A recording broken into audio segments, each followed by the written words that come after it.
ನನ್ನ ನನ್ನ ಜಮೀನು ಮತ್ತೆ ನನ್ನ ಕೃಷಿನೇ ಬೇರೆ. ಈ ಕೃಷಿನ ಯಾಕೆ ಮಾಡಬೇಕು? ನೀವು ಊಟ ತಿಂದ್ರೆ ಬದುಕ್ತೀರಾ. ಈ ಆಧ್ಯಾತ್ಮದ ವಿಚಾರಗಳನ್ನ ಆಧ್ಯಾತ್ಮದ ಕೃಷಿ ಮಾಡಿದ್ರೆ, ಕೃಷಿ ಮಾಡೋದಕ್ಕೆ ನಿಮಗೆ ಸಲಕರಣೆಗಳು ಬೇಕು. ಅದೇ ತರ ಇಲ್ಲೂ ಕೂಡ ನಿಮಗೆ ಸಲಕರಣೆಗಳು ಬೇಕು. ನಮ್ಮ ತನವನ್ನು ನಾವು ಏನು ಅರಿಬೇಕು? ಏನು ಅರಿವಿನ ಶಕ್ತಿಯ ಒಂದು ಮೂಲ ಏನು?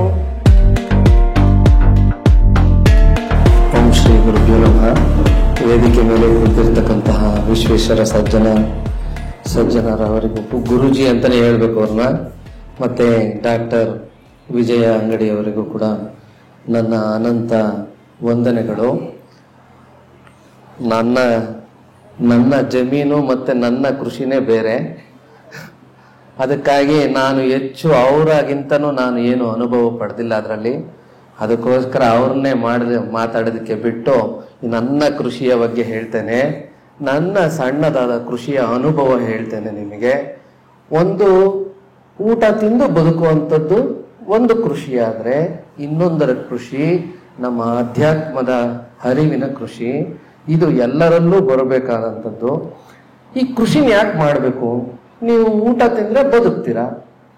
ಈ ಆಧ್ಯಾತ್ಮದ ವಿಚಾರಗಳನ್ನ ಆಧ್ಯಾತ್ಮದ ಕೃಷಿ ಮಾಡಿದ್ರೆ, ನಿಮ್ಮೊಳಗೆ ನಿಮಗೆ ಗೊತ್ತಿಲ್ಲದಂತಹ ಈ ತಿನ್ನೋದು ಯಾತಕ್ಕೆ, ತಿನ್ನೋ ಅಂಥದ್ದು ಯಾತಕ್ಕೆ, ಈ ಜೀವಿಸೋದು ಯಾತಕ್ಕೆ, ಈ ಜೀವನ ಅಂದ್ರೆ ಏನು, ಈ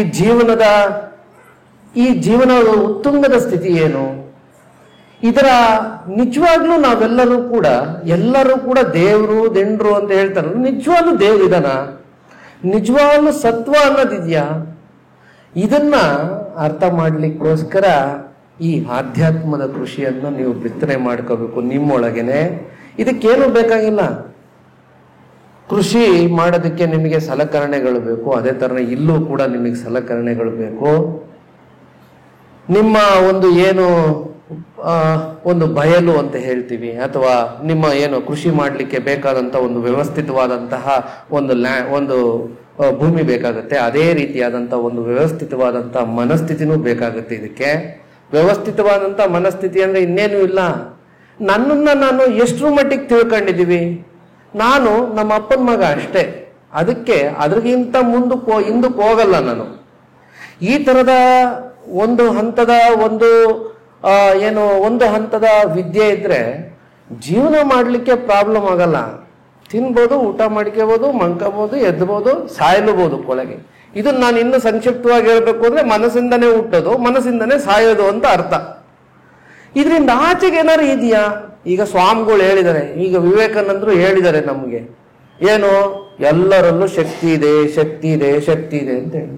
ನಿಜವಾಗ್ಲೂ ನಿಮ್ಮ ಅರಿವಿಗೆ ಏನಾರು ಶಕ್ತಿಯ ಕಣವನ್ನು ನೀವು ನೋಡಿದಿರ? ಇದರ ಒಂದು ಹಿನ್ನೆಲೆ ಅನ್ನ ನೋಡಿದ್ರ? ಬಸವಣ್ಣವ್ರು ಹೇಳಿದರೆ ನಿಮ್ಮೊಳಗೆ ಶಕ್ತಿ ಇದೆ, ನಮ್ಮನ್ನ ನಾವು ಅರಿಬೇಕು ಅಂದ್ರೆ ಏನು? ನಮ್ಮ ತನವನ್ನು ನಾವು ಏನು ಅರಿಬೇಕು? ಏನು ಅರಿವಿನ ಶಕ್ತಿಯ ಒಂದು ಮೂಲ ಏನು? ನೋಡಿ ಸ್ನೇಹಿತರೆ, ಇಷ್ಟೇ. ನಮ್ಮ ಅರಿವಿನ ಶಕ್ತಿಯ ಮೂಲ ಸ್ಥಾನ ಏನು ಅಂತ ಹೇಳಿದ್ರೆ, ನಮ್ಮನ್ನ ನಾವು ಏನು ಅರಿಬೇಕು ಅಂತ ಹೇಳಿದ್ರೆ ನಮ್ಮ ಶಕ್ತಿಯನ್ನ ಅರ್ಥ ಮಾಡ್ಕೋಬೇಕು. ಜೀವನದ ಸಾರ್ಥಕತೆ ಎಲ್ಲಿದೆ ಅನ್ನೋದನ್ನ ತಿಳ್ಕೋಬೇಕು.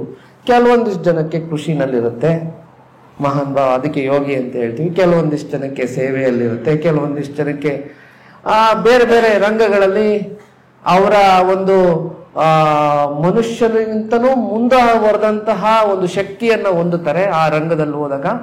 ಅದನ್ನ ನಮ್ಮನ್ನ ನಾವು ಅರಿತಕ್ಕಂತಹ ಒಂದು ಮಾರ್ಗ ಅಂತ ನಾವು ತಿಳ್ಕೋಬಹುದು. ಅದರಲ್ಲಿ ನೀವೇನೇ ಮಾಡಿ ನೀವು ಅದರಲ್ಲಿ ಆಳವಾಗಿ ಹೋಗುವಂಥದ್ದೇ. ನೀವು ಧ್ಯಾನ ಮಾಡಿ, ನೀವು ಕೃಷಿಕರಾಗಿ ಅದರಲ್ಲಿ ಒಂದಿಷ್ಟು ಸತ್ವಗಳನ್ನ ಇಟ್ಕೊಂಡು ನಮ್ಮ ಶಕ್ತಿಯನ್ನು ಮೀರಿ ಅದರಲ್ಲಿ ನಾವು ಪ್ರಾಣವನ್ನು ತುಂಬಿ ಅದರಲ್ಲಿ ಮುಂದುವರೆದಂತಹ ಸ್ಥಿತಿಗಳಿಗೆ ಹೋಗ್ಬೇಕು. ಹಿಂಗೇನೆ ಈ ಅಂತರಂಗದ ವ್ಯವಸ್ಥೆ ಒಳಗಿರ್ತಕ್ಕಂತಹ ಸ್ಥಿತಿ ಎಲ್ಲಿದೆ, ಏನು ಅದರದ್ದು ಮೂಲ, ಇದನ್ನೆಲ್ಲವನ್ನು ತಿಳ್ಕೊಳ್ಳುವಂಥದ್ದು ಆಧ್ಯಾತ್ಮದ ವ್ಯವಸ್ಥೆ. ಈ ಆಧ್ಯಾತ್ಮದ ವ್ಯವಸ್ಥೆಯಲ್ಲಿ ನನ್ನ ಒಂದು ಅನುಭವ ಹೇಳ್ತೀನಿ.